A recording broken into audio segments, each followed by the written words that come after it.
Everybody, welcome to Arsenal Fan Circle. Welcome to the Sunday show. Pull up a chair. You're all welcome here. And, it's the 24th game of the season. We need to reclaim some lost ground over New Year's where we lost to West Ham. We lost to West Ham at the Emirates. We lost to them at the Emirates in the Cup as well. And we lost to Fulham.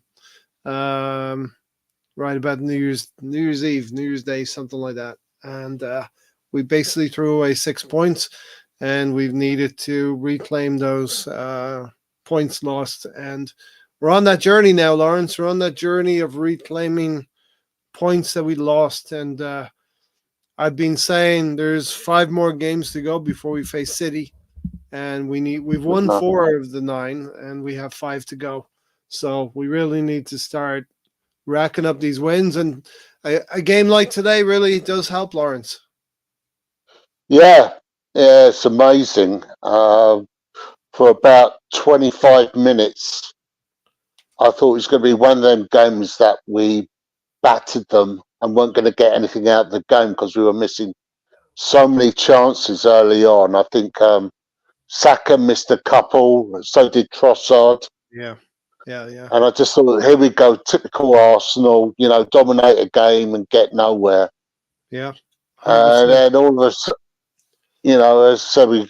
Saliba gives us the lead, and then we get the penalty, mm-hmm. and then we score another 2 goals just before half time. Yeah. Floodgates started open. Floodgates open, and. Then I had some trepidation because Rebecca Lowe said at half time that the last time Arsenal were 4-0 up was at Newcastle. Yeah. And we all know how that game ended, didn't we?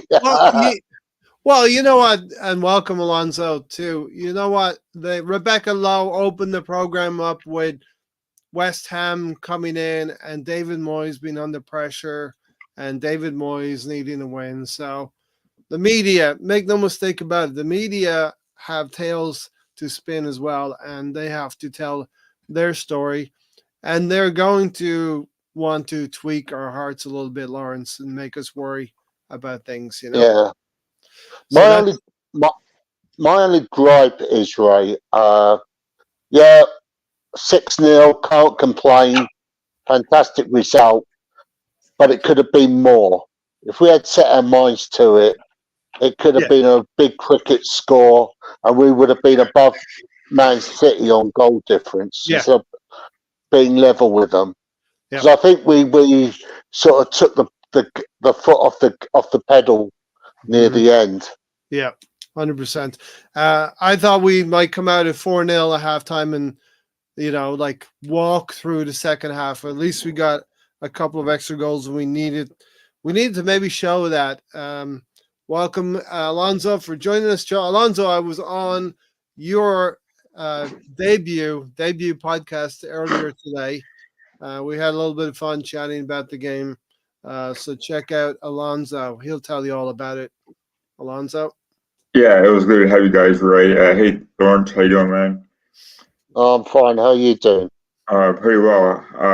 So today was my debut at the Arsenal Treks Galaxy podcast, and thanks for being on, Ray. It meant a lot. No problem. Yeah, so check it out, people. If you're watching here, I'll put a link to it in the description down below. Yeah, good to see you guys in the chat box as well. Yeah, I mean, it was a good result. A lot of things to talk about, but yeah, very impressed about how Arsenal were, classic Arsenal. Having Saka score 2 goals and having Rice score 1 there at his older stadium, and having Trossard show class, and having a center back score, which is a rarity. Hasn't happened since Holding and Megaless did it 2 years ago, right? So yeah, I'm really, really happy for the result, of course, and kind of a revenge game, so to speak. So very happy we got a clean sheet as well, and we proved that we are a good team, a good side, and hopefully to continue with the runs of games we have. And very happy that today was our first podcast as well. Yeah. I like that word revenge. You know, we need that. We need Arsenal to develop that final streak in their arsenal, in their package. You know what I mean? And what they can do. Have that meanness about them, and remember when West Ham beat you. Come back and get your revenge. We're gonna need that against Newcastle, the next home game. But yeah, West Ham nil, Arsenal 6. I would like to hear that on the video printer in days by. 4 wins in a row, 18 goals for, and just 2 against. And the 2 goals we conceded in those 4 games were goals we shouldn't have really conceded. Gabriel threw one in against Liverpool, and Saliba making a mistake against Nottingham Forest. 5 games coming up before the interlull now. Burnley away from home is the next one. And then we got Newcastle, a revenge game for the players need to remember what happened up there. Sheffield United, Brentford, and Chelsea will take care of themselves then. But Lauren, so important now to finish off these 5 games and put whatever pressure we can put on City. We need to do it with these 5 games. Yeah, exactly. You know, I mean, the, I watched Burnley's game with Liverpool yesterday, and if anyone thinks that's going to be a walk in the park, Mm-hmm. you know, think again, because to me, I thought Burnley matched Liverpool for about 25 minutes of the first half. In the second half, I felt sorry for them because, to me, Liverpool's second goal should not have been allowed because there was an offside, clear offside, and they had a couple of chances to get back in the game, which they missed. Yeah. So anyone who thinks, oh, it's a God given, we're going to pick up another 3 points next week, think again. I think it's going to be equally difficult, and we've got to be alert. You know, we can't relax. You know, we've got to play the same way today, next week. Yeah. As we did today. I mean, yeah, as we did today. I mean, hopefully we're going to have Jesus back, and Jorginho will be fit again. But we've got to be on our toes for next Saturday. We can't relax. No, Man City. If you want to win the league, if you want to win this Premier League, Man City demands that you cannot relax. You cannot take you can't take your foot off the pedal, as we're saying, and you can't just rock up the turf more and expect to get a win. You know. Yeah, and also, and like I said to you before we started the show, Ray. My only criticism today is we had enough chances today to win by a cricket score. You know, we scored 6 goals, but we could have had another 5 or 6. Yeah. As well that we we easily missed. You know. Yeah. 100%. Alonso, we went through him a little bit earlier, and some of the things we covered earlier. We'll cover that ground again. Ball, evening all from Ball. Welcome to you, Ball. Rudy's in the house. Evening, gents. Hope you're all well. Yeah, 6-0 will make you feel pretty good about Arsenal. Mr. Tom, Leeds are riding high in the championship as well. Alonso doing well. They may get that automatic promotion that Tom needs, you know. Second place right now, I think they are. Rice should have just celebrated to wind up the home fans even more. Look, Rice did get some boos in the crowd. There's always going to be an element of fans who don't understand that it was time for Rice to move on. It's not as if the guy didn't get a decent fee for him as well. They probably got a little bit over the odds in the growing market, in the market that we're in now, over 100 million. And you know what? West Ham spent pretty well in the summer. So some of the decent fans applauded Rice and understand what he needs to do with his career. Rudy said he's been on holiday in India, watched the Liverpool victory from there last weekend. all right, lads, you watch Arsenal fans start complaining that they didn't score 7 or 8. When you get 6, like I told the missus, when you get 6, you want 7. Although, yeah, there's a joke in there somewhere, right? Yeah, but we did miss a load of chances. I mean, like I said to you, Ray, I Yeah, mean, Saka and Trossard each should have had a couple of more goals yeah, in that first half, especially. And as I said, we're now level with Man City on goal difference, but the difference is City have scored more goals than us, yeah, yeah, and it would have put more pressure on them had we won by a bigger margin. Because I think they've got Chelsea next week. yeah. Look, Bal is saying we're not happy with 6. Yeah, we're happy with 6. Definitely happy with that. But yeah, maybe there's a joke in there as well. Well played, Arsenal. You're our biggest threat now. I think City. You can't discount City. They're going to be in there as well. And just when you think Alonso, just when you think City are a wounded animal, they come back stronger again. You know what I mean?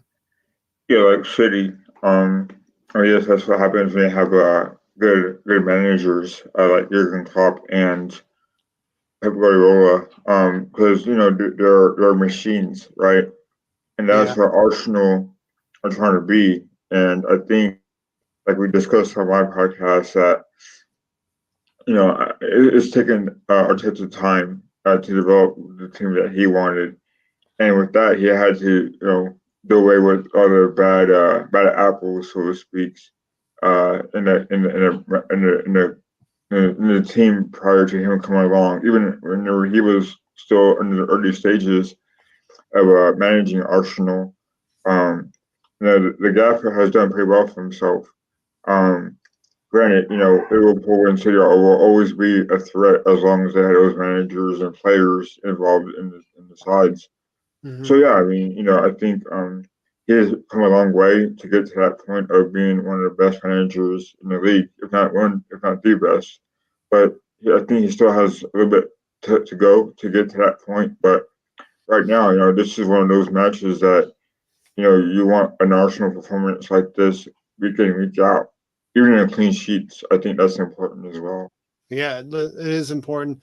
All of the talk of David Raya that we had earlier in the season seems to have evaporated away a little bit because there's no high-profile mistakes coming from the back four and goalkeeper. Hawkwin said at no point during that game did he bovril his underpants. So yeah, that's important. You gotta stay clean in the pocket. There's a Super Bowl reference there. Arsenal previous record win over West Ham was our 6-1 thrashing of the Hammers back in '76. Yeah, I was at that game. I didn't want to say, but I was gonna say, was that a game that you would have seen, Lawrence? You know what I mean? Yeah, 6-1, yeah, 1976. yeah. That was when we had Brian Kidd played for us. Remember Brian Kidd?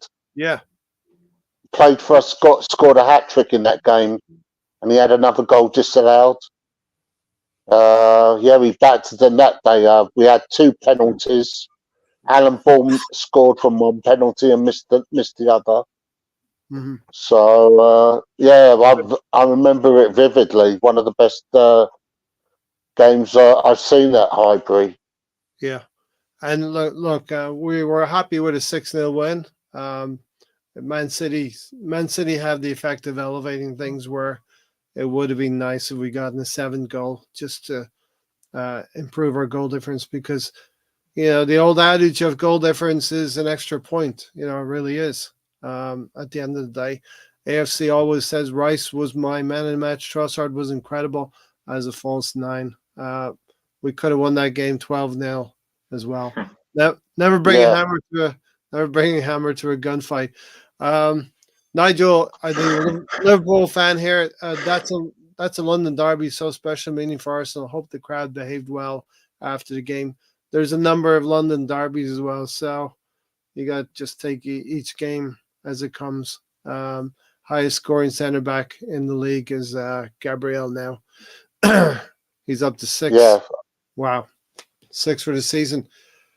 So yeah, as I was saying, West Ham fans, some of them booed Rice, but that didn't seem to bother him at all, Lawrence. Well, half of them walked out at half time. Yeah, this I've is never, true. I've never seen so many white seats inside the stadium.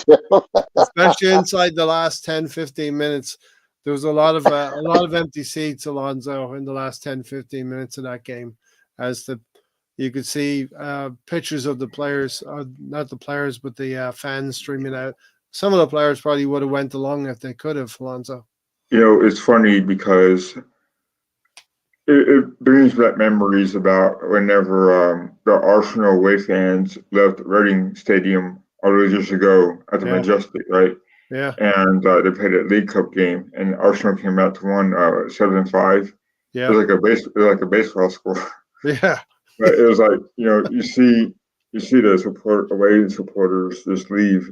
Like I think at the third goal, and from what the commentators were saying is that they were trying to get back, trying to get back in because they realized the score was on the Arsenal side. But yeah, I mean those scenes were like it was wild. After I believe the third goal at Arsenal scored on West Ham, you saw the fans leaving or the supporters leaving, and it was like, wow, way to stand by your your club, right?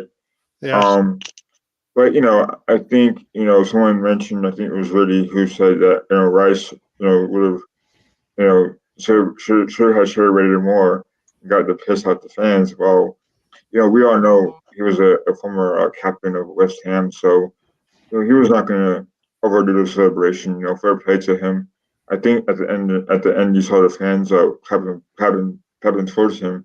Yeah. But you could tell it meant a lot to him to play again, to play for Arsenal. But he still has love for the supporters there, and I hope they wish him the best. And I believe it was Gary at one point had said that he could be England's future captain.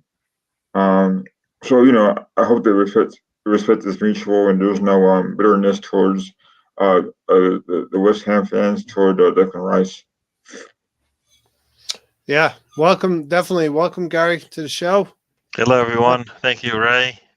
I see Yeah. Alonzo and Lawrence. Lawrence. Lawrence. He's All in right, the hi sunlight. Gary.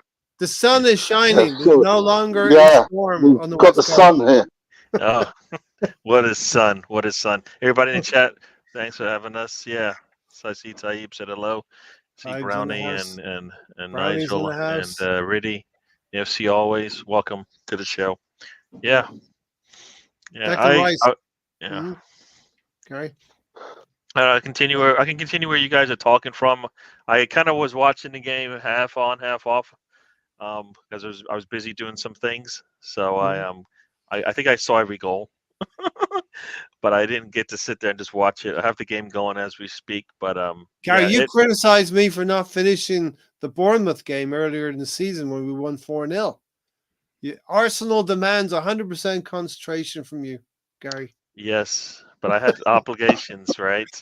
I had some obligations, so I understand. I tried to understand the multitask dilemma. while I did that. So I was doing what I needed to do, but I also had the game on. So yes, but yeah, no, I am. What a game! What a game! Yeah, yeah. What a game! I mean, we came out. We did. I think some will say we did exactly the same thing we've done the last time, except for this time Mhm. we finished our dinner. But Yes. the difference though is we scored on our set pieces. So maybe that got us what we needed. So if we didn't get we would have won with our set pieces today, right? Yeah. So some people say that's not really scoring goals, but you score 6 goals and some of them are set pieces, you're gonna take it, right?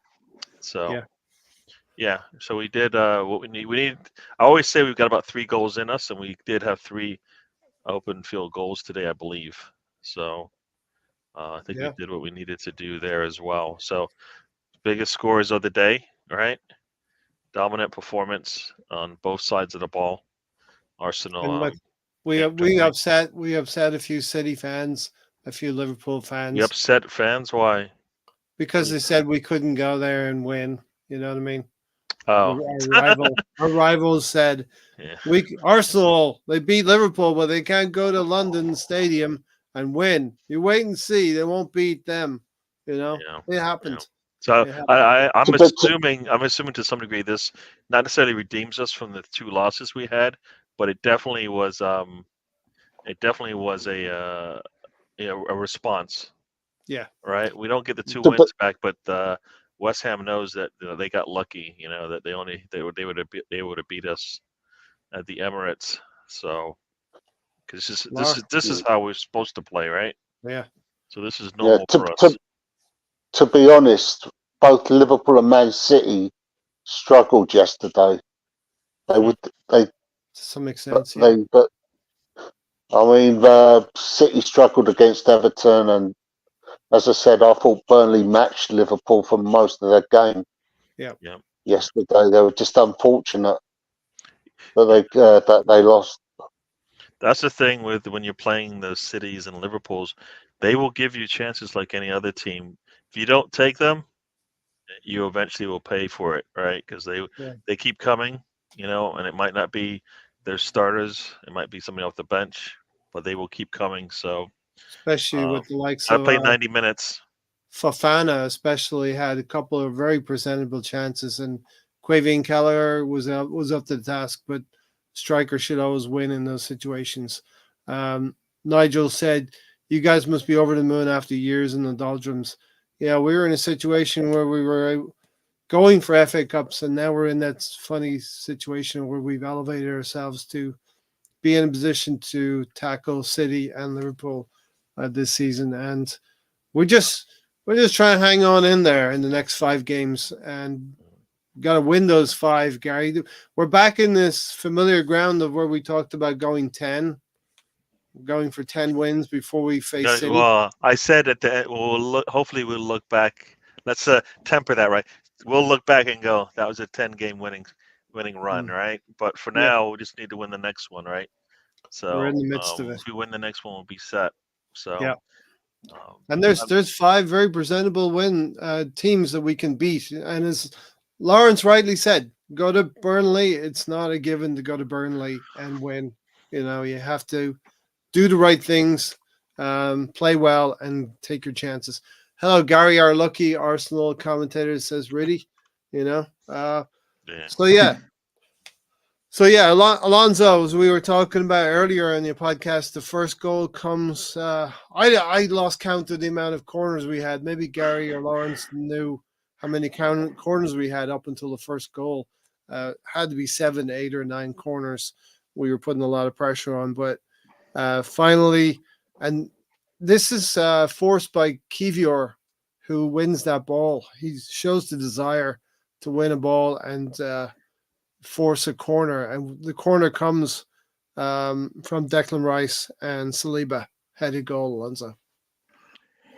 Yeah, like I said on my podcast, I think, Rice, I think Arteta trusts Rice to take the corner kicks.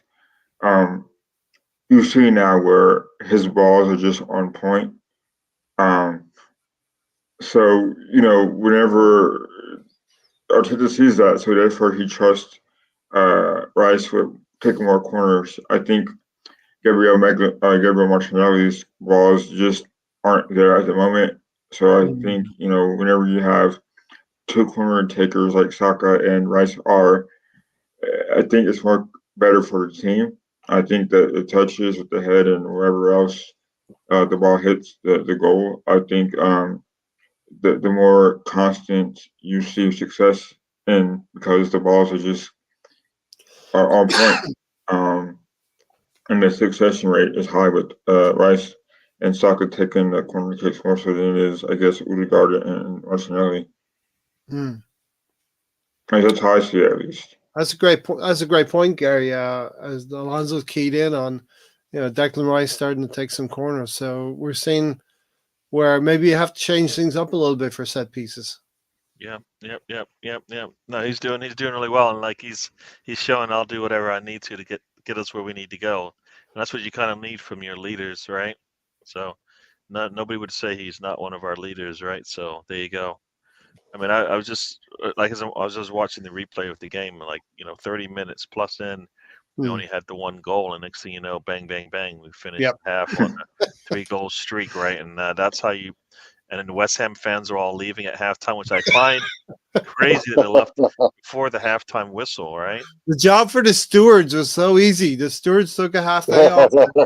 Yeah, I was a little surprised that they're leaving at halftime. I know it's at home, you're down 4, but wow, The wow, stewards could start cleaning the stadium, go row by row, and that take yeah, out the trash. You know what I mean? yeah, yeah. Take the Yeah. rubbish out. They're getting home I've early got today. to, The stewards got home early today, Lawrence. yeah, I've got to say that Saka had a lot of balls to take that penalty after what happened last Yes. season. Yes. I mean, I was, uh, I was crossing my fingers and my toes and everything I could cross when he ran up to take that penalty. Yeah. You know what? He learns from experience, right? Yeah. I mean, everybody Yeah, thought he wouldn't respond when in the Euros when he came back from that pretty strong. He's shown he's come back from the West Ham game where he had a mishap, right? He Yeah. played today. He put it on them today. It got unlucky on a couple. Could have had more goals, but when he scores six, yeah. it's all right. But yeah, I think he's got that confidence. That's the one thing he's got. That he he responds really well to adversities Mm. that he's experienced in the past. So that's Can what you you need, right? believe it?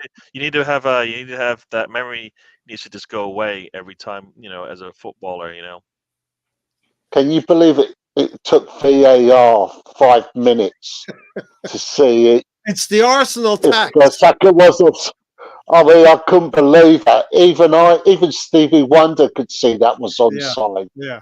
and True. it took VAR 5 minutes to check whether it was onside or not. It's Arsenal. That's when Unbelievable. that's when it's at some point now you can't after if 2 minutes and you can't actually after a minute if you can't figure out if you have enough information, then Mhm. guess what, there's no way an official would have that. You're Didn't that sitting there with all seem? these camera angles, right? This is supposed to be clear and obvious Yeah. mistakes, right? Yeah. If not, change the rule. Say you're going to just perfect the call and make the right call, right? It's Didn't just a it see? review. Everything went so quiet, Gary. Like okay, what's going on? It's a penalty. It's not even like the referee didn't really. He Mhm. must have pointed the spot, but he didn't make it clear to me. Everything seemed so quiet for a second. I'm like, what's going on? Okay, that's a penalty, right? And you know, so the referee had to go through a number of things. Offside was not the issue.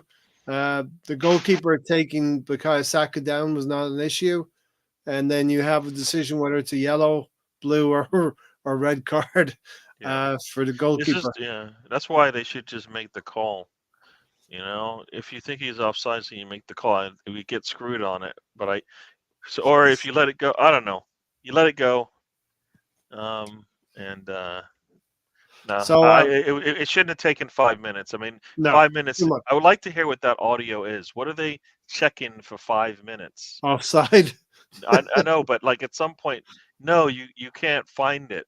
It's a needle in a haystack. There is no Yeah, frame. There's no frame on the camera that shows it. Like it has to be clear, right? Nigel. 1 second, Gary. Just so Nigel knows, Gary and Mr. Tom do know each other, and they do Yeah. banter a lot. Oh, So Mr. Tom is being rude. That guy, that well, little wee man, needs to be don't play. blocked. I know. I'm just kidding. I'm just kidding. But They are friends. They are friends. yeah, So I know him. I know of him. I didn't think that's said in jest. Mostly in Yeah. jest. You know what I mean? Go ahead, Gary. I just Yeah. wanted to clear that up. Yeah, no, that's cool. No, I did see it, but I didn't. I didn't see Mr. Tom. Whatever he's like what they call. It's like water off a duck's It's a back. little terrier. It's just He's a little yeah. British terrier. It's like That's this what he skid is. off. It's like gnats in the air. He's like That's that Mr. dog Tom. that wants to bite on your trousers, the bottom There of you your go. trousers. Yeah, kick him off. 2 out of 10 in terms of Yeah, viciousness, yeah, you know. yeah. But as we're talking about this, Gary, the long ball does it come? Who's the long ball come from for that penalty? In that, Oh man, I don't remember who it maybe was. it's Rice, maybe it's somebody else, but I've noticed Alonso. Maybe Gary might check that. It doesn't really matter either way, Gary. But Alonso, I've noticed we started to go a little bit long in the last couple of days. Our games, right? We're playing longer balls. Yeah, that's right. So, I noticed Gabriel did that last week against Liverpool. Yes. And then Jorginho did the same thing against Liverpool again whenever he got that assist for Martinelli. So, it's quite a fresh breath of fresh air because that's how we used to play. And I think it was when the leash came through that he started doing that with the midfield or forwards going forward. So you're seeing a lot more of that, which is pretty cool, to be honest. And it shows how talented the center backs, Saliba and Gabriel, are. They're really, even Jorginho and Rice, those long balls have been pretty. Yeah. No, pretty, it was accurate. Trossard. It was Trossard with that long pass. Trossard, what? Yeah. Gary, we're going to talk about Trossard today. We like to talk about Trossard today, right? Yeah. You know what? He's playing. He's starting in the center, but not as a forward, right? He's he inverts. Is he like nine. that? He's that false nine, and I think maybe we're enjoying that. We did a little bit against Liverpool, albeit through Havertz playing in that left 8 position and vacating. So we're giving teams problems when we do not have a recognized 9 up there to play against. And Trossard is that intelligent player. Great long ball from Trossard. Then Saka's onto it, stays on side, and these are the kind of ways we need to ignite Martinelli and Saka, and we're starting to do it in recent games now. Yes, Gary, I had the thought process of Bukayo Saka last season. Would Erdegaard take it? Would Saka take it? But as Lauren said, Saka showed up, and you said that as well, Gary, and took it. Yep. Penalty. No, Mr. Tom, I watched the game somewhat live, so I knew what was going on, but I was actually doing some other work that I had to do. So, but yeah, I saw every goal. I just couldn't pay attention to the game. But I forget what you were saying now. Derek said Trossard played that ball to Saka. So look, he steps up, he takes it, Gary. I was thinking maybe Erdegaard would take it, but not surprised that Saka took it and accomplished what he needed to accomplish. Yep. And as I said to Alonso earlier this morning, in that Barcelona game, Saka was trialing that left foot to the right side. You pull your body you pull the shot all the way to the near post rather than the left, and he put it away today with some confidence. Trossard played the ball to Saka for the penalty. Martinelli switching over to the right to create an overload there helped in opening up spaces. So Gary, did you know Arsenal won? He knew.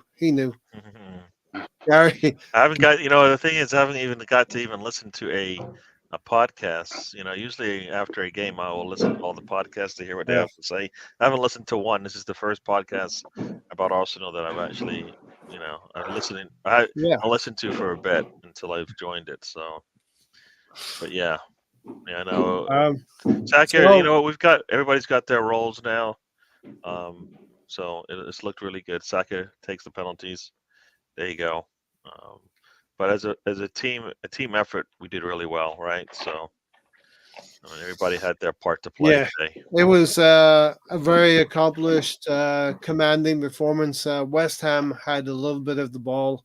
I thought they pushed us in the early stages, first probably between 10 and 20 minutes.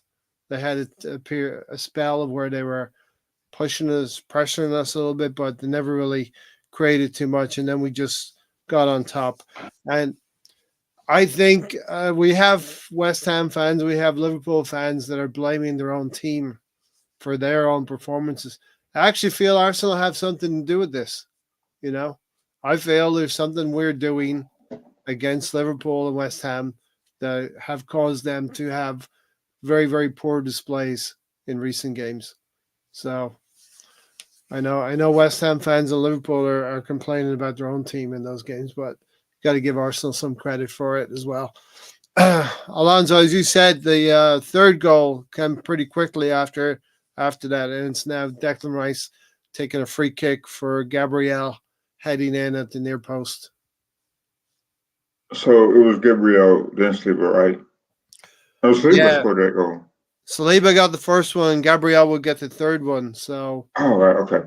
Yeah, I mean, it just shows the class that Declan Rice has. He's willing to take the free kick and take a Sleeper on, and that's what we, as Arsenal fans, you didn't you mention, Ray, that as Arsenal fans, we some of them want open play goals, and that's fine. But I think right now our biggest strength is scoring from set pieces. And in the past, that's been our biggest weakness. 2 3 years, we've kind of our Arsenal have kind of learned how to score from set pieces, which to me is pretty cool. Pretty cool. I believe it was Rob Holding and uh, Megalesh scoring 2 years ago against West Ham, and both center backs scored from set pieces. So it's something that they take seriously. I think Miguel Arteta and uh, the set piece coach has worked really well with the guys there, and they're if not one of the best teams in the league doing so. So yeah, credit to them, credit to Declan Rice for taking that free kick, and both Saliba and Megalesh doing pretty good. Lawrence, it's all about the delivery, and Declan Rice has been delivering some good balls into the box here from corners, and now a free kick where Gabriel gets there just ahead of Havertz for 3-0. Yeah, 2 assists today and a goal. You can't complain. No, I think he'll be up there No. for the man of the match conversation. Yeah, I mean, you couldn't really pick out one player today as man of the match. No, It was a real good team effort. yeah. That tends to happen, I Gary. mean, Go ahead, Lawrence. Yeah. no, go I was just carry going to on. say, Gary, that tends to happen when the team plays really well. It's Yep. a little Yep. difficult to be 100% on who your man of the match is going to be. Yeah, no, but I mean, when it gets down to it, he's got 3 GA in the game. I mean, Yes. anybody who has 3 GA in a game pretty much probably makes it easy. Got to give Choice it to him. when everybody else is playing well, right? I don't Mhm. think there's any name on the team sheet that you went, no, everybody played well today, but then that just I guess the tiebreaker would be 3 GA because nobody else got that, right? So I'm gonna say it should be easy, but we'll see what people say. Rice, got to respond to to the last time we played them, and he came up big, right, for us today. So Definitely. that's what you want, right? Yep. Mr. Mr. Tom could be joining us back in the Premier League, Gary. Yeah, they got some work to do. They got some work to do. They can make it easy on themselves, but they still have work to do if they want to make it. It's not there yet. Their second place is still a top 6 in easy, question. but Still in number question. 2 is going to be the challenge. But Tom will be holding hope for Patrick Bamford to show up week in, week out. Hopefully Bamford. hopefully take whatever monies they get for moving up and get Bamford's going themselves. to You know what? Take Eddie. Bamford's That going to power them to the Premier League, Gary. Bamford. Rule has joined us. Good to see you, Rule. Our set pieces have become an important part of our game plan. Rice has become our main kicker on those set plays. So, yeah, we may have went away to a warm climate after losing to Liverpool, but they have done some work in terms of set pieces on the field. And Nicholas Jover is stepping up again. Eddie had a golden chance to make it 7-0, but hit straight Areola Yeah, Yeah. I mean, We had a shot that went straight at the goalkeeper too. yeah. I don't think it's just his. I thought I saw at least 2 or 3 other attempts that also went straight at the goalkeeper today. I thought so. I think we had a chance to get 7 Yeah. in this game. I What guess we recall. mustn't complain too much. I guess Yeah. Rule said I would have loved Rice getting on some of those crosses, but it seems he has a more accurate delivery of the dead ball. Yeah. When you've got Havertz on the field along with the 2 center backs, you've got more than enough numbers, I think, in Height. terms of height. Yeah. So Yeah, exactly. Bamford has been doing well too. So 3-0, 3-0 coming up to halftime, and it would get a little bit better, Gary, with Trossard. yep. Oh yes. We didn't stop there. We continued on this. You talking about the second half now? Well, no, the fourth goal with No, the Trossard. fourth goal. Yes, the fourth goal. Is that- Trossard gets the ball from Erdegaard, Erdegaard. and they give him. They Steps let him get inside. that ball with some space going to his right, and he puts it in the far corner. Very nice. Very nice. I mean, like I said, I want Trossard. Trossard should be an easy player to start for us. They just have to make sure they play him in the right spots. That's where today we showed you why Jesus can still come in and play with Trossard. He just maybe give Saka a break. You know what I mean? So I think we have Okay. answers. Yeah, We yeah, have yeah. answers for why Trossard can play for us, right? Because I was going to say, get back into this lineup. Oh, stop with that talk. Okay. Why you do that? Why do you keep doing that, Ray? It's a question. If everybody's healthy, Jesus starts. We know this. Yeah, but would it look better? You know what I mean? All right, who would you bring in? Who would Jesus come in instead of Trossard again? Is that what you're thinking? Or The thing is, and this is where I think everybody gets stuck on Jesus and Trossard and how this thing's going to work. They Yeah. can all start. So if you're going to start Jesus and Trossard, then Jesus goes to the outside, right? okay, And give plays Saka a day plays a off. wing, and then we need to be able to give our players rest, right? Yeah, we talked about that. The com- Alonso's the, podcast. the commentator the commentator mentioned that Saka has played non-stop for 3 years. He's only missed 1 game in 3 years. Yeah. The man's running on fumes. Yeah. He needs a rest. He needs to recharge his battery. Yeah. And because if not, he's going to be burnt out by the time he's 26, 27. yeah. And I said that on the podcast earlier with Alonso on Alonso's podcast. You know, Arteta is creating a rod for his own back if he keeps playing Saka and doesn't at least be seen given a rest here and there, because every player is going to pick up injuries at some point. Sure. Because Saka is not immune to injuries as well. Yeah, we were relentless today, Nigel. So it's kind of a trait that we've been waiting to see this Arsenal team. We've been relentless. It just hasn't resulted in goals, so it looks like it's not working. Because against West Ham at home, Yeah, I mean, against Fulham at home, I think it was, or Fulham away, we were definitely attacking. The trick is you got to score. You got to get that ball in the net somehow. If you don't, then it just looks, it's just numbers on a page. Yeah. So 100%. Trossard.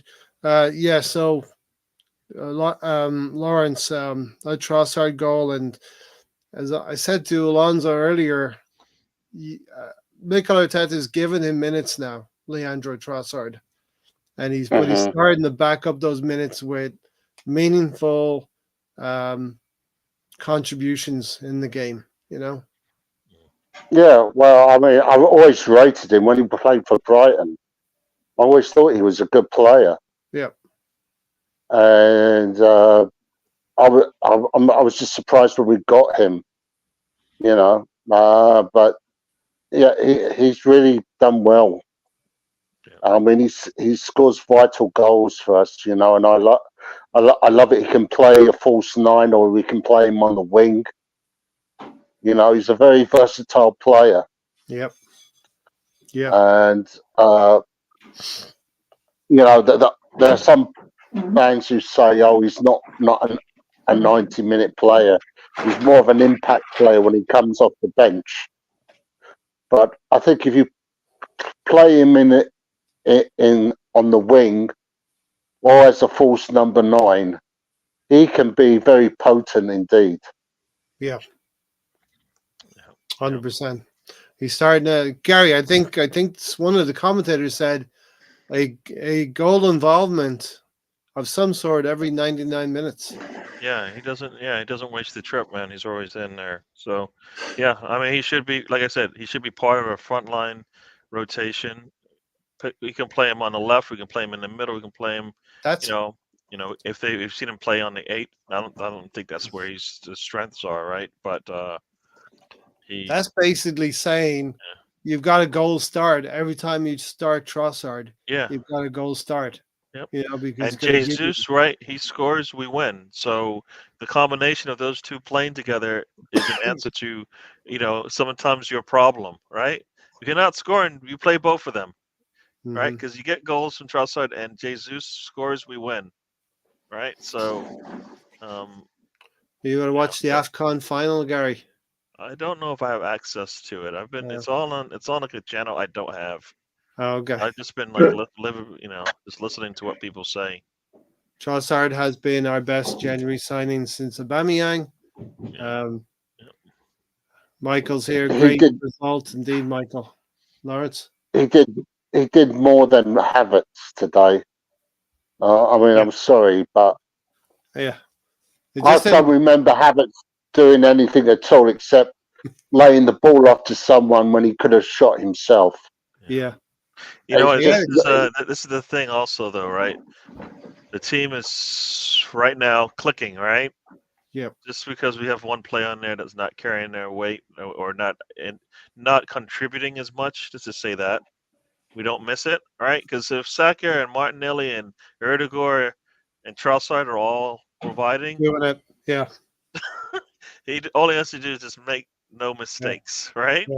Yeah. I mean, it'd be nice for him to contribute because I feel like then we get our money's worth, right? But yeah, definitely. He's and that's the thing. So like if that Emil Smith-Rowe wasn't even on the bench today, if Emil Smith-Rowe's in there, he's going to kind of contribute somehow, right? So I think that's where we are. I think it's as long as he's not making mistakes for us, I think we'll be fine with that. And West Ham didn't present the same issues as Liverpool did in that midfield, right? Mm-hmm. So, important to keep the momentum going now, Alonso. And the other thing, we have all those forwards clicking, but we also have a central defensive partnership that is clicking. Is probably the best in the Premier League with Gabriel Magalhaes and William Saliba. Yeah, we're very lucky to have those two, because they are now one of the best, if not the best, center back pairing in the league. And in my opinion, they're gems, right? Because no one knew about them, and we had to put in some sacrifice for Saliba, waiting for him to progress as basically a man. And he had a tough time adjusting his first year. Not really, but he had went on alone a lot of times and to France and here and there back in. But yeah, he's handled it very well. And Gabriel, I was very crucial about him because his left fullback really wasn't playing the proper football that I would want a left back to play. But yeah, he's kind of realized that and kind of taken that space, and he's had to play with a lot more room, a lot more space because Zinchenko goes forward a lot. So he's had to cover more ground, and he's done it pretty well. Mm-hmm. He's kind of taken to my liking a little bit. I think he wears his shirt knowing the history behind it. The Arsenal number 6 is, to me, legendary, almost as legendary as Henry's number 14. Yeah. Some great center backs have worn that jersey, so the number rather. So, yeah. I think he's coming to his own, like Saliba. I think they're two very young, still very young center backs. They're gonna make mistakes, but I think they're making less mistakes as they gotten older. So yeah, fair play to them both.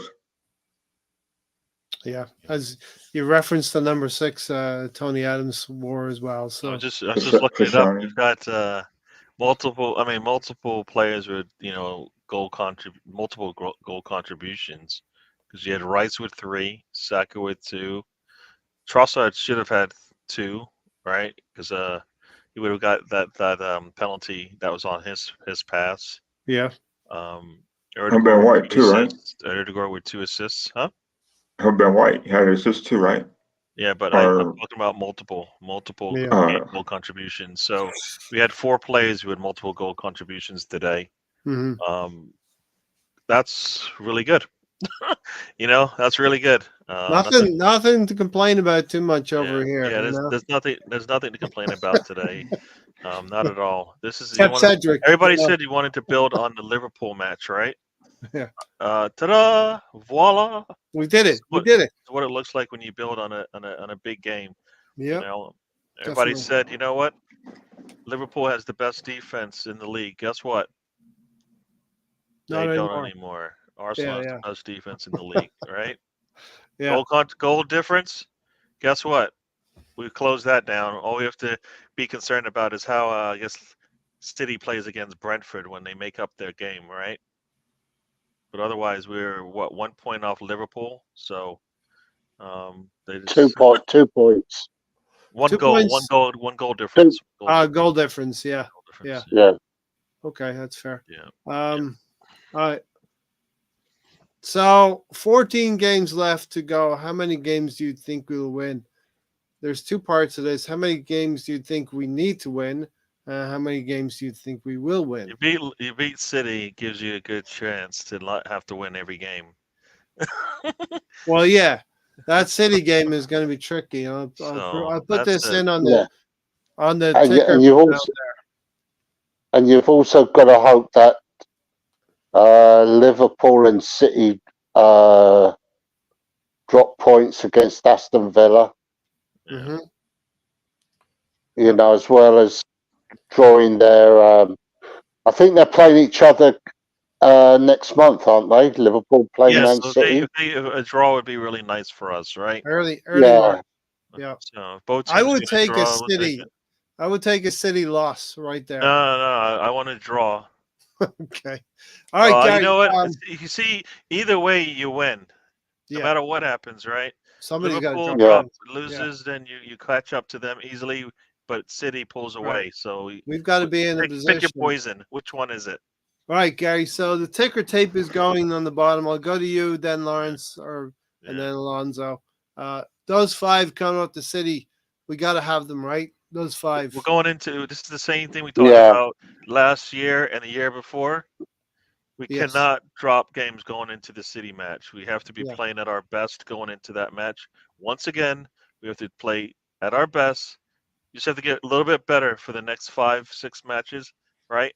And then we're going to have to do it again for the remaining 9. So let's say just a little bit. Wins. All I want is to get a little bit better each game for the next 14. We'll be okay. Take the ones after City then, Gary. You got Luton, Brighton, Aston Villa, Wolves, Tottenham, Bournemouth, Man United, and Everton. Yeah, they're all for us. They're all winnable games based on our form this season. Yeah, especially if it gets better, and also if we get healthier, right? If Melchior gets healthy, if Zinchenko's back, if Gabriel's back, if Timber can provide some minutes off the bench, if Partey actually does give us minutes, I mean, those are 5 players that we didn't see today. Yeah. Right. If any of them get healthy enough for us to finish off this season, those are closing. That's how you close out a game, right? I want to close out this game. I'll bring Timber and Partey on, and we'll close this thing out, right? Yeah, but you've got to remember, games aren't won on paper or on a banner. Yep. They're won on the pitch.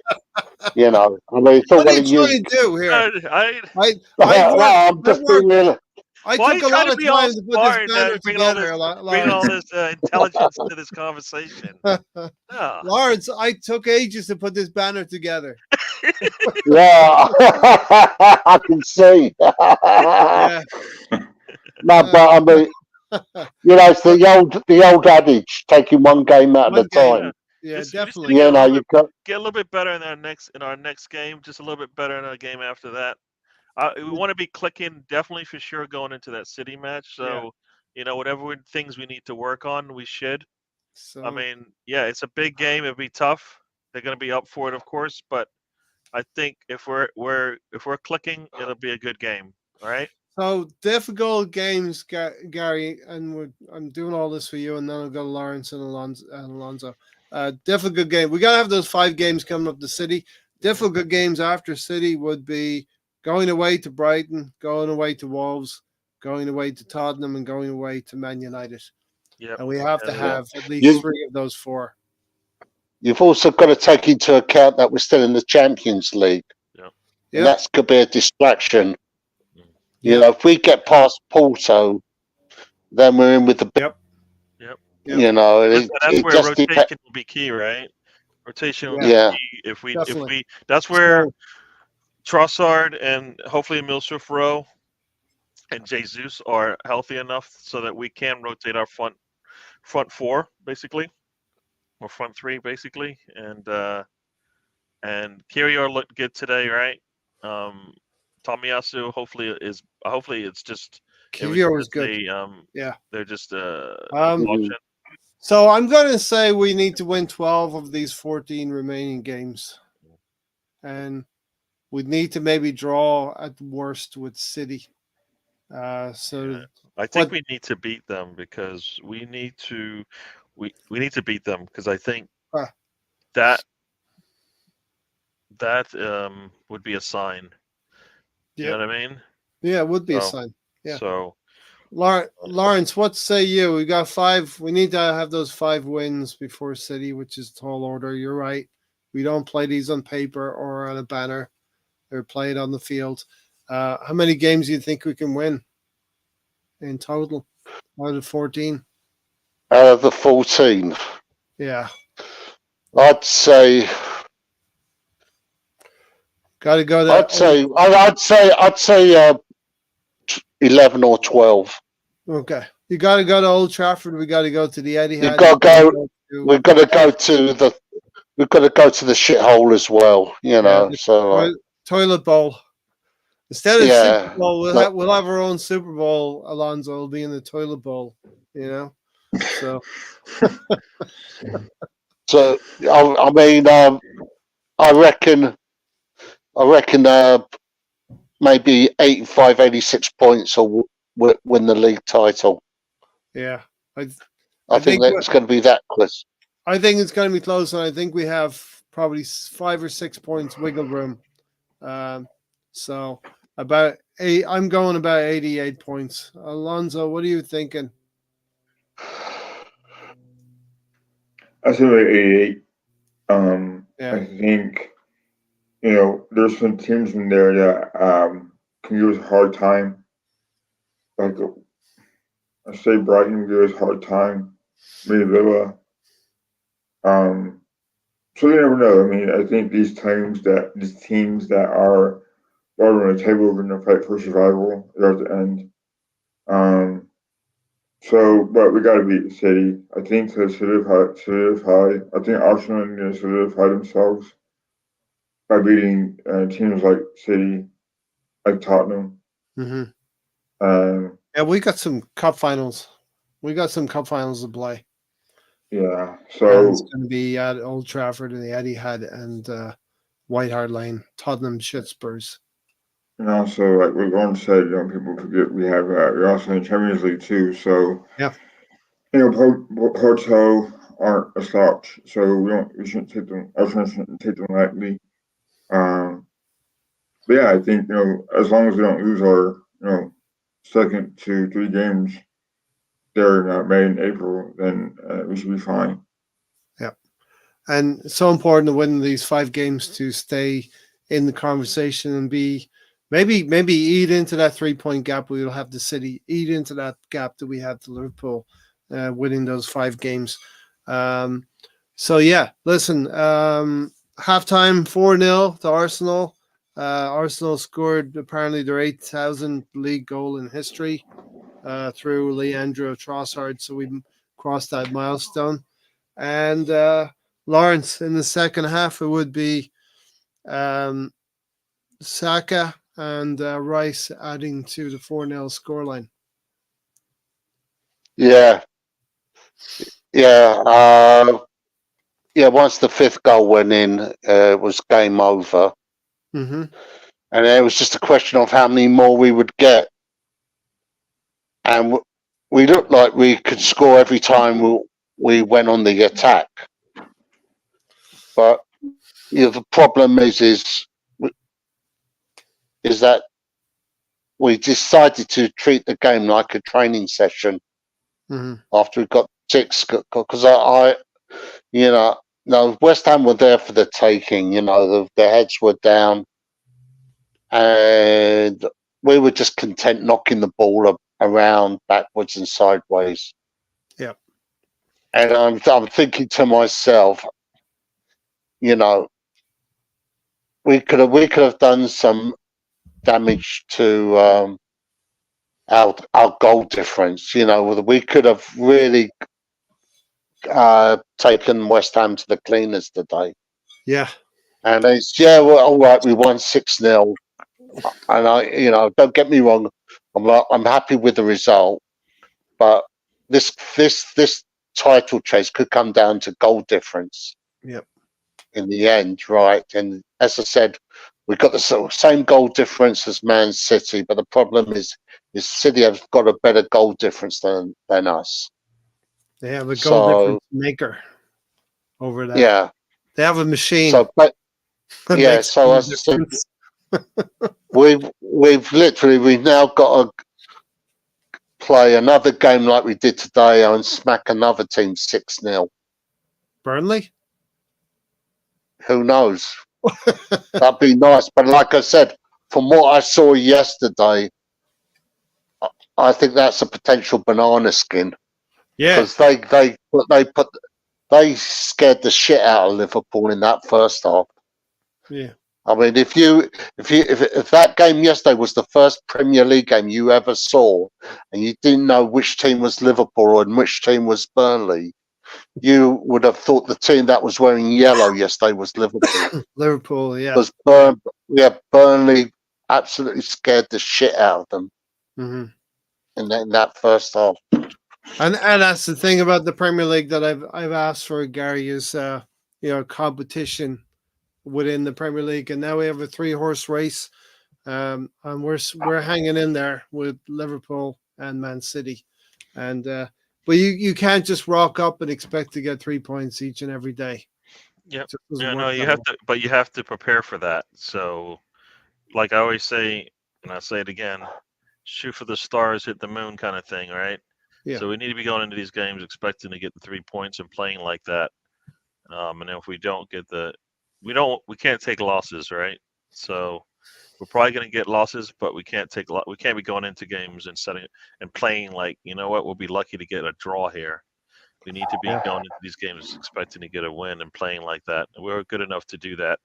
Everybody talks about City going on this 14-15 game winning streak. All right. We need to plan. We need to prepare for that as well. That's what it will take for us to do it. And we have a team that can. For me, it's a matter of just utilizing the depth that we have. I mean, we saw Nweri come in today and play, right? Yeah, who knows? Look decent. He's looked good every time he's put on an Arsenal first team shirt. So, and you had we had two other academy players on the bench as well. Yep. So yeah, we need to get to that. We need to be able to utilize all of our squad, and like I said, just how fast these guys get healthy. That would be really nice to see. Yeah, right. We have Jesus, Zinchenko, Jorginho, Emile Smith-Rowe, Partey, and Vieira out there. Timber, did you say Timber? I did not. I did not say Timber. I did not say Timber. I should Timber have can said be Timber. back in April. You You know? know what I mean? Like April, May, June. If you're getting 20, 30 minutes out of him, that might be what we need to be able to finish off games and prepare for the next one. You know, so Yeah. we got to take I advantage think when we can. I think I'm a bit concerned that Emil Smith Rowe has picked up another injury. Mm. When is this guy going to have a run of games? Because it just seems that every time he makes a comeback for us, Yep. he plays 1 or 2 games and then he gets a knock in training. So there's got to be something wrong with the training that he does, or there's something wrong with the pitches at London Colney. Because somebody mentioned that to me. Says there's an issue with the pitches at London Colney because it's this guy has had so much bad luck with injuries. He has never had a decent run of games for us. He gets to play 2 or 3 games and then he's injured again. Emil Yep. Smith Rowe. I think I think the signs have always been there, and we keep getting it shoved back into our face, whether or not it's going to work. And I don't know how many times we're going to get this answer that it's probably not going to work. It's probably okay if we move on, because he's not. We need more more assurance that you're going to play. Yeah. Right. And we have a few players. We have a few players, Gary, that are in that kind of question mark danger zone. And definitely Partey is one of them, and Emil Smith Rowe is another. Yep. I think we need to. Yeah, That's why that Havertz deal didn't make any sense, because we knew exactly what we needed. We needed some answers. We didn't need more questions, right? So, like for Emil Smith Rowe, we need somebody who can play, right? And if you can't play, then it's not going to work. So either that's an academy player coming in, or that is a going out and you selling him to where he can play and get some minutes wherever he's going to play, not have to be dealing with like Premier League football. Maybe he needs, but then also, but I kind of feel like the answer's there. We just have to just heed the warning and then move on, right? We need somebody, as I said, more available. Like Partey, everybody talks about Partey is probably his last season here, right? Well, what's the difference between Partey and Emil Smith Rowe in terms of being here going forward? To me, it's the same. The answer is the same. It's probably time to move on, because it's just a tougher conversation. Right? It's not a. Why is it tougher? Well, because Emil Smith Rowe's come through the academies and Arsenal. Yeah, they both have their reasons for why you would want them to go. Either you spent a lot of money on them and it's time to go, or you spent a lot of time on them and it's time to go. You just look at Emil Smith Rowe and you think he hasn't had the run of games that he required to really stamp his authority outside of that, half season, 2 years ago, 2 seasons ago. So I do hope we can get back on track, and it's not looking good when you keep having a recurring injury as well. But here we are in the midst of a run here. As you said, we put four wins together. We're getting close to that 90-point mark. We're still tracking 5 points off of where we were last season, but last season we were exceptional to get to the Liverpool game at Anfield at 2-2 and game 29. And if we win these 5 games, we'll be 5 points off of where we were last season in game week 29. And for me, it's between game week 29 and game week 38 is where this thing's going to be won, or lost. And we have to go to places like the Shit Bowl and Old Trafford and the Etihad. And even Wolverhampton Wanderers away from home will be tricky. Brighton away will be tricky, but not beyond the team of our ability. So Alonso, into the second half, Bukayo Saka scores his second goal. This is what you want to see, some of this from Bukayo Saka. in open play, and he's got his 50th goal now for Arsenal. Yeah, I mean, the guy's a very talented player, and the goal was taken very nicely. Typical Bukayo Saka, and he comes in and from the left and scores a bending goal. That's what you almost expect, right? Whenever he's going to shoot, and like Lawrence was saying, he should have had two more, but unfortunately, they weren't really. They were taken really well, but they didn't hit the back of the net. Yeah. But at the end of the day, he's a very special player. I think we all could agree on that he needs rest, and we're going to see him get burnt out, like Lawrence said, in his late 20s, because he's not getting that rest. And it's a shame that Arteta doesn't value our bench enough to where he could play them there. But 50 goals is quite phenomenal, given the fact that in my opinion, we kind of depend on him a lot to make things happen in the game during the game, and you can see he's still getting knocks. He's still getting it's like 3-on-1 at one point against West Ham. So yeah. I think teams now know that he's one if not our important play, one of the most important players, if not the most important. So hopefully Arteta can change the way he thinks and just give Saka rest. It's about trust, and Arteta, that's one of his biggest weaknesses, that he doesn't trust his players enough from the bench, and hopefully that will change. Yeah, I think that's getting better. Trossard is persuading him by his performances as well, and in a game where Martinelli didn't have to show up as much because Saka was there, our centre backs were there, and we're spreading goals throughout the team. So Lawrence, because Saka gets the ball from Erdegaard, and the ball comes between the left centre back and the left back in a nice area for Bukayo Saka to receive the ball rather than being on the outside and 10 yards further is closer to the goal. Mm-hmm. Yeah. What a great finish from him, though. Yeah. Totally dumbfounded the keeper.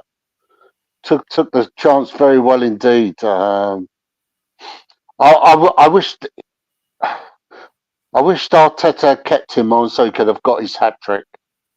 That'd have been great. Yeah. Yeah, but I suppose with the games that we've got coming up, he wanted to get him off the pitch quickly, but it would have been nice had he stayed on to get a hat trick. Well, if he's going to play every game, then it's probably nice to give him 20, 25 minutes off. Yeah, at the end of the game. He had that shot late in the second half, right, where he could have scored. So he did have his chance to get the hat trick. Yeah. So at that point, it's fine that he comes off. He did. It's not like he didn't have a chance. He did. A couple of headers as well. I know he's a shorter player, and heading's probably not his strongest point, but had a couple of chances. I know he had 2 or 3 chances in the first half before we actually took the lead. And as I said, I thought it was going to be another one of those games where we absolutely batter an opponent and get nothing out of the game. Yeah, 30 minutes in, a 0-0, and we're wondering if we're going to get a goal. At least I was anyway. I was starting to get a little bit nervous, Gary, but, Bukayo Saka, we need him to maybe reach the levels of Mo Salah, and he's starting to do that, Yeah, but also, you have to also look at the other side, and I didn't feel like today West Ham, and until we scored, looked like they were gonna catch us out. Like we were pretty. I think we were pretty solid in that first half, where it never looked like, well, if we make a mistake and they get one on us, then that's on us. But I never felt they didn't seem threatening, like they were gonna catch us out and counter on us quickly, or we were gonna make a mistake in midfield. They were gonna get the ball really quickly and be able to counter us or anything like that. It didn't feel like that at all. Yeah. It felt like we just we just dominated, and they didn't really get much, any much positive things to So, work with. is this about us, Gary? Are we suffocating teams now? Well, defense has been doing that all year, right? I mean, the stats kind of show it, right? We're So- mostly concerned about how we're always concerned about as long as we score, we'll be okay. Yeah. Because the West- other team is going to get that many I think chances, right? what I'm getting at is West Ham fans complain about their own team's performance. Liverpool fans complain about their own team performance. Was it down to Liverpool and West Ham, or was it down to Arsenal? Well, I mean, I'm going to be. My shade of glasses is red, right? So I think Arsenal. I mean, Arsenal's shown in this game that those other ones were blips, right? Yeah. Right. Those other 2 games against West Ham were blips. I mean, Yeah. even in the cup game, that was a blip. We had chances to get scores in that first half of that game. We didn't, and we paid for it Yeah. later. Yeah. Same thing against West Ham. We paid later when we don't do what we need to do. So I feel like we've created a lot of these problems ourselves. Yeah, we've been really. We've been saying this about Raya now. The bluster has died down about the goalkeeping situation because there's been no high-profile mistakes. Well, wanna and we call all it- said Arteta created that high pressure situation, right? Maybe. No. Yeah, What do you mean no, maybe? I agree. He created brought- that situation. No, nobody else created that. He did. created competition. No, he he did not created create competition. competition because no, he created a pressurized situation there. And I think it was Nobody, just nobody writes up in there that my to-do list for this new season is I need competition at goalkeepers. I want to have 2 goalkeepers that are number ones, and I don't know which one I'm going to choose. That's not nobody writes that down and goes. well. What you "That's do part of the write plan." down is if you have an opportunity to get a player you want, you go get him. That's Yeah, what you do. get a Right. better player. You don't get one of equal value and talent at Well, the end of the day when you add it all up. it's very hard. It's very hard to see the differences, but people will say we're talking about percentage points here. Yes. We're talking about 2-3% at most between Yes. the two players. Who knows at the end of the day what that could bring? But we have to be pretty foot perfect from now to the end of the season. Win at least 12 of those 14 games. Yes, Raya could have popped out for a kebab, indeed. And then Gary, Declan Rice, as Alonso said earlier, pretty classy. Didn't want to celebrate, but it's kind of funny the way White lays the ball back. Trossard, it was meant to be because Trossard and Erdegaard sort of getting each other's way, and the ball comes to Rice. He's going to wallop it from there. Yep. We've been looking for. It was very similar to the goal he got against Chelsea. Yeah. To be fair, yeah. Yeah. That Chelsea. I mean, the way he took the shot. Yeah, that Chelsea one was really difficult. I mean, both of them were difficult, right? But Yeah. that Chelsea one came out of the blue. But he didn't want to upset the celebration police, Gary. And yeah, we kept it to a minimum today. I think, we didn't win it in the last minute. So we won 6-0. It was one of those non-roller coaster games, Gary. Yes. Tony likes them. Yes. Yeah. Now, I know what the excuse will be this time. There'll be something they find wrong with whatever we did. Maybe we stay too long to cheer on our traveling fans. Yeah. I It's do like the meme. Yeah. There's a meme of Erdegaard taking a photograph of the supporters, the West Ham supporters leaving the stadium, going around. So check that one out. Yeah. No, I mean, I don't like there'll be something, right? Because I mean, you win 6-0, Yeah. you're gonna find something. I'm just waiting for Richard Keys or Jamie Carragher to have a meltdown on Twitter about what we did today. It's going to happen. Something, anything. Give me something to complain about, Yeah. But yeah, Great goal from the Declan Rice. Long high shot into the side netting. Goalkeeper had no chance with it. 6-0, and he's always going to have a place in his heart for West Ham, and there's nothing wrong with that. And he didn't want to celebrate at least the season that he left. Yeah, well, that's what all players do when they go back to their old clubs. Yeah. And when they score a goal, they, out of respect, they don't celebrate a goal. Yeah, but Lawrence, some of them are not respectful. I can remember one at least who ran the length of the pitch to the other side in front of the Arsenal supporters. Yeah. Name that player in the chat box. If you know, you know. Yeah. The one whose dad washes elephants. Yeah. He went to Man City. I won't say what his mum is, but we all know. I don't know what. 6-0. Erdegaard. So yeah, then we're taking players off. Gary, Rice, Trossard, Saka. It's nice to be able to do that, get those players out. I mean, when they all came off, we had players coming out in that 67-minute. I mean, that is crazy, right? 50 players coming out before the 70-minute mark. All right. Yeah. Very good from Arteta, at least to get players at least like 20 minutes of playing time, and was it El Nelly, Nelson, and Nketiah get like that, and then Inweri and Cedric get over 10 minutes of game time. That's really good, right? So Arteta did a good job with the subs. Game was, you kind of wait to that 5-10 minute mark after the half, but it took us 15 minutes after the I guess 20 minutes after the halftime whistle, we were up 2 more goals. So yeah, good on them. And then Waneri looked good, Gary. Right? I'm gonna be right back. Like I said, he's always. I think he's looked really good and comfortable out there. With the ball, he gives me a little bit of that vibe I get when Partey has the ball with players on both sides of him. He's comfortable in that kind of environment, and he's able to get out of it.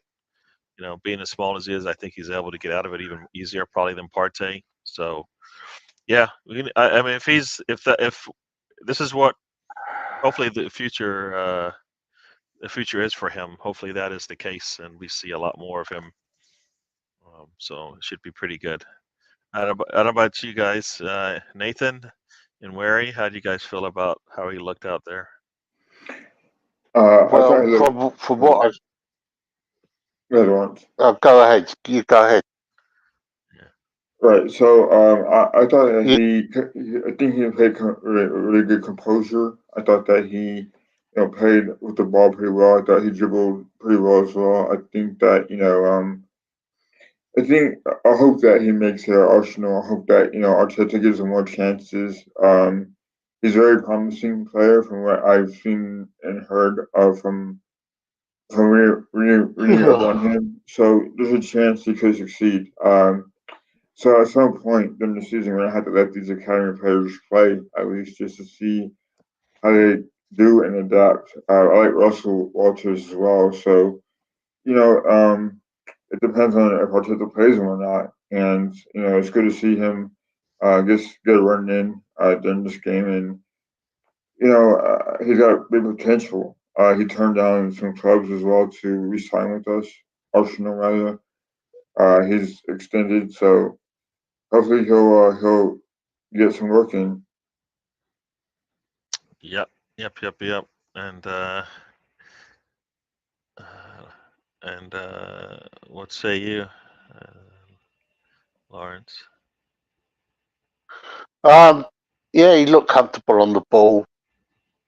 He looks like another Saka. Same type of player, very left-sided. We seem to be producing a lot of these type of players. I hope he gets his opportunity. I've seen him play a cameo at Brentford last year. and he looked good in the pre-season friendly against Nuremberg, Nuremberg, yeah. and yeah, it looks an exciting prospect. 16 And still, right? so Is he still 16 years old? no, 17. He's Okay. 17. It still seems to me, and I'm excited to Oh, see him in the team. you know what? He's 16 as of today. He'll be 17 soon. He's 327 days into his 16th year, so he's pretty Oh, close to good, 17. Benny. You're Well, rounding up. Don't round it up yet. but does it seem, Gary, does it seem like he's getting opportunities where some of the older academy players are not? Am I right in saying that? You know what I mean? think, well, I Like, think Arteta's is looking at Well, Kirior and going, he probably needs all the minutes he can get, right? yeah, So, we Yeah. would have really wanted No, to maybe but see Walters. What was wrong with Walters to come on today instead of Cedric? You know, yeah, I don't understand the Cedric love. I don't understand why yeah, why it's does he love, never play? He love doesn't for have, love. That's what it is. You know, you know. Cedric, I mean, it's a loyalty thing, probably. last season, right? Yep. Last season, as I said, Arteta brought Nawaneri on for the last 5 minutes at Brentford Hmm. as a reward for how he's been doing for the club, right? And said Yeah. this is what will happen to you, right? Yep. Convince him. And I look at other players in our academy that I've seen that we've loaned out to other teams, and it looks like they're not going to even get a chance to play for Arsenal. And in my opinion, are are if not as good, they're better than Nawaneri, and they haven't been given an opportunity like he has. Yeah. It's interesting. Interesting indeed. All right, so we're going to save a little bit of time as requested by one of the viewers. I think it was Nigel, to talk about the Super Bowl a little bit later. But anything else, Gary, to add to your thoughts? Did we miss anything for No, you? I didn't catch some of the beginning of the show, but no, I think we've done it. I mean, this is, like I said, a fairly easy game to enjoy. So Yeah, 10 games unbeaten for West Ham at home. So here we go again. It's going to be Yeah, minimized. The media are going to say how bad West Ham was. The media are going to say how bad Liverpool were, and we don't get our flowers as much. But I really don't care about that as long as we are still in the conversation. So when that Liverpool and City game arrives, we can take advantage of both of them, one or other, or both of them in the league table, and we just keep going about our business. So let's maybe think that way. The Tony Dunn won man of the match. Gary, put your nominations in there. Who are you going to give it to? yeah, I think for me, like I said, everybody had a good game. We had multiple goal contributions from many players, but I think Declan Rice I guess going back home, going back to what was his home for a bit, and Yeah, shining everybody else on the pitch. I mean, they didn't score a goal. I mean, I don't even remember how many, if they had that many shots on target. I think again, yeah, their XG is going to be real low as well, Gary. shots You on. know, They had one. They had 5 total shots to our 12 shots on target. So yeah, as a, he's coming in, for defensive stability. He did really well. So I'm going to say, Declan Rice is my candidate. You've got Saka and Trossard and Erdegaard that also contributed multiple times yeah. in terms of how we, goal creation. So yeah, it And was a solid game.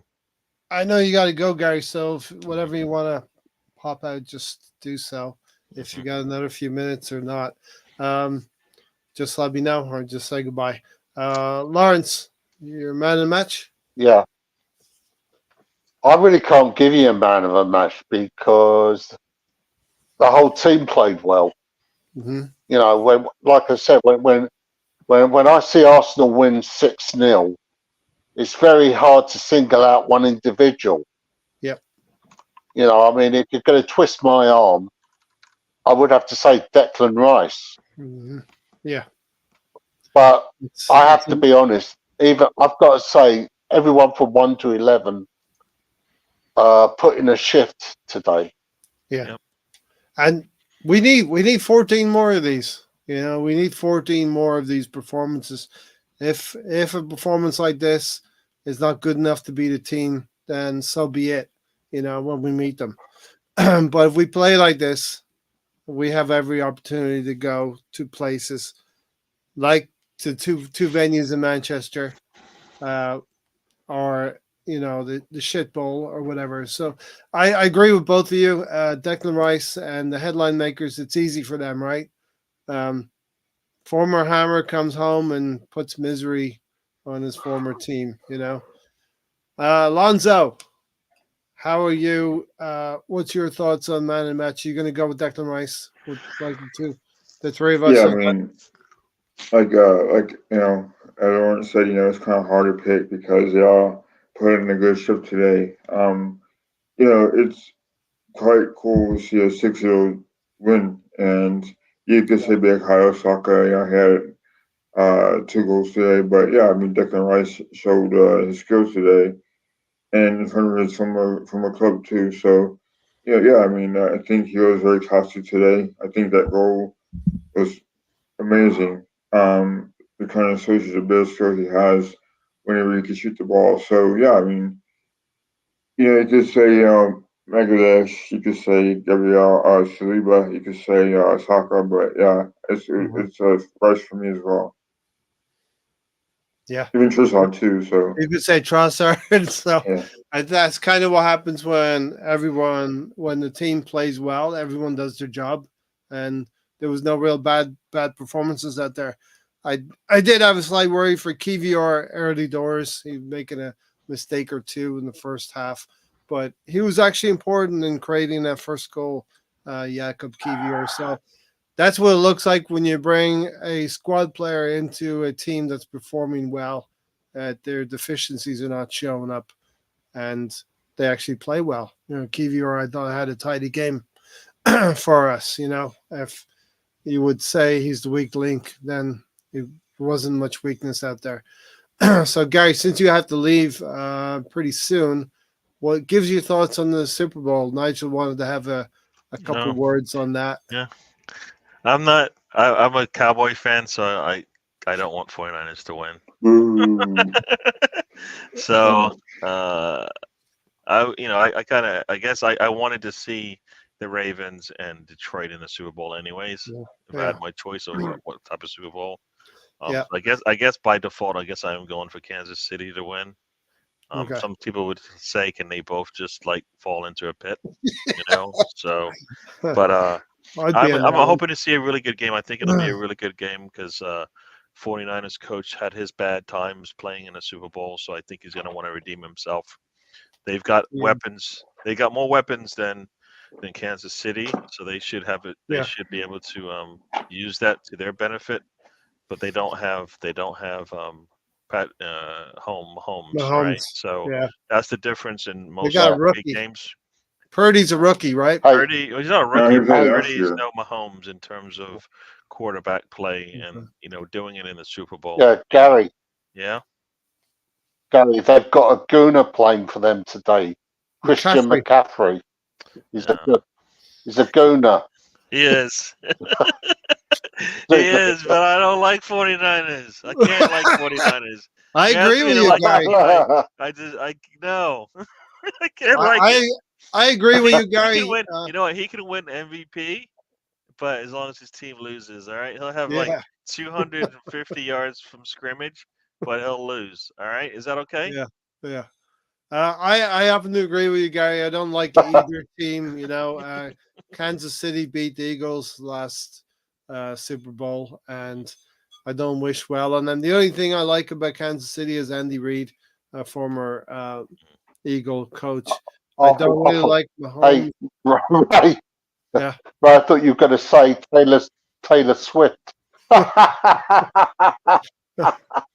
I don't really get behind the Taylor Swift thing where the it's just like it's a distraction, right, Gary? It was like the all or nothing with Arsenal. Yeah, here's the thing. I think there'll be many a game. How many times? Every time they see Taylor Swift on the screen, they'll take a shot. So people will be There'll be an over under on that as well. Yeah, it's probably like 10. So Can you imagine that happening in the? Can you imagine that happening in the Premier League, where I don't know, some Kesha, pop star is dating a Premier? yeah. Kesha Yeah, is it's dating dating a Premier. Urian Timber and Kesha. There you go. Can you imagine yeah, that? It's yeah. going No, down. you want to see the game, but they know the mass. A lot of the people that watch the Super Bowl could care less who wins. I mean, the All numbers are right. so high, It's all, right? Here's a it's all weird. about the commercials. Yeah. That's what it's all about. It's about the commercial and the halftime show. Yeah, but even that's like not the same anymore, right? So everybody's It's going to the be same waiting for every year. the last 10 minutes of the game. If it's a blowout by then, yes, but if it's close, So, it'll be interesting. would it be weird if Taylor Swift got up on the stage with Usher? It wouldn't be weird. It would not be weird. It would It would not be weird. be Yeah. a Super Bowl moment right there. I don't know if Usher wants to bring her onto the Do stage to outshine him. you think? Do you think Taylor Swift will have a wardrobe malfunction? Oh boy, yeah, no. No, we hope not. But Yeah. we hope not. Pacheco will be the X factor for Kansas City. I think who gets it done, Gary? Like I said, I think Mahomes will get it done. Yeah. I don't think they're coming into the Super Bowl with as many injuries as they had in the past. Yeah, they've gotten a I bit. think he'll just do whatever he needs to get them to win. Plus, everybody will say he gets the calls anyways, right? So He definitely makes it visible. you get the calls in this game, I when think, he's pushed and over. that'll make a difference. But I think 49ers have more than enough players, right? They have more than enough weapons, as they say, with McCaffrey and Debo and Kittle. They have a lot more players, I think, that can provide. Whereas I think for the Kansas City Chiefs, they really only have Kelsey. They don't have as big a talent on their side as but they have Mahomes. So that's I think it will be a close game as well. I don't think there'll be more than a score in it. And very often happens in these games, it comes down to who has the ball at the end of the game as well. True. Is this the Arsenal? Is this the NFL fan circle? Not really. We just got through a 6-0 win over West Ham. There's not a whole lot of things else to talk about. We won by a touchdown today. Yeah. We won by a touchdown for sure.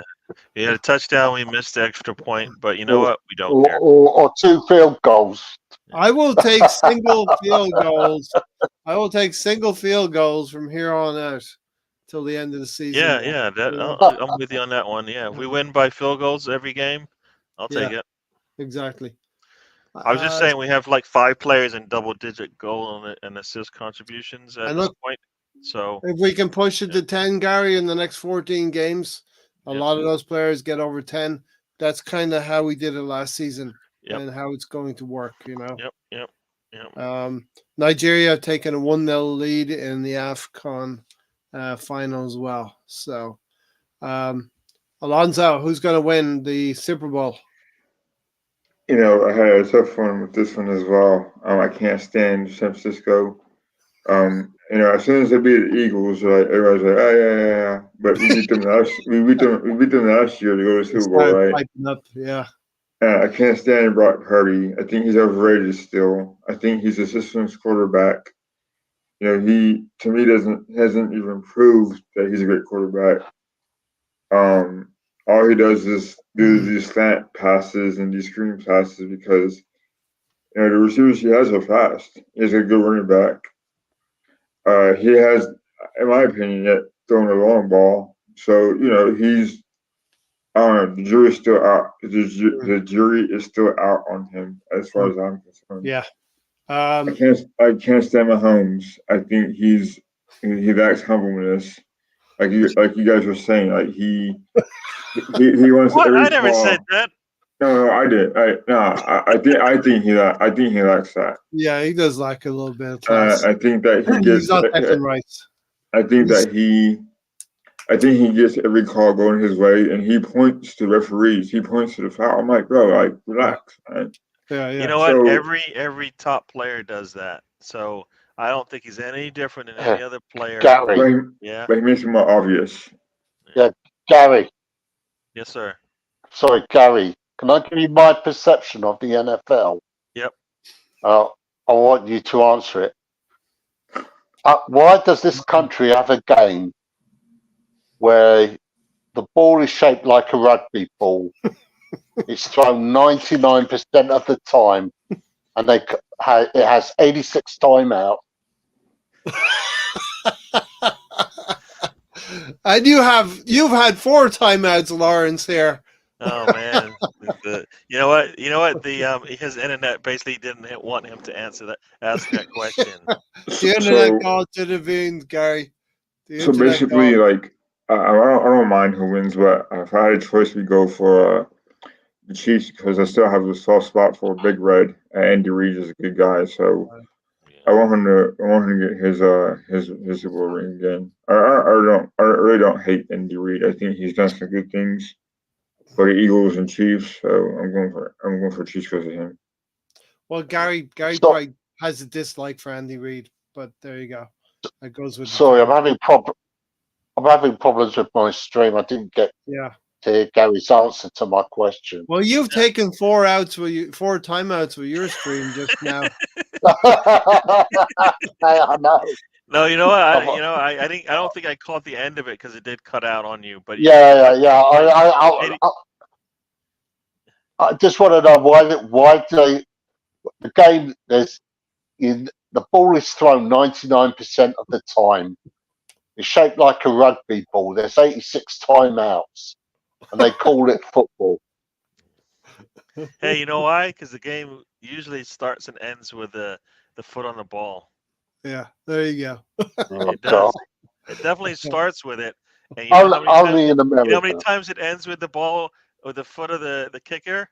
Many times. Yeah. Many a Super Bowl has been lost. Yeah, with the foot of the ball. Football, exactly. Yeah.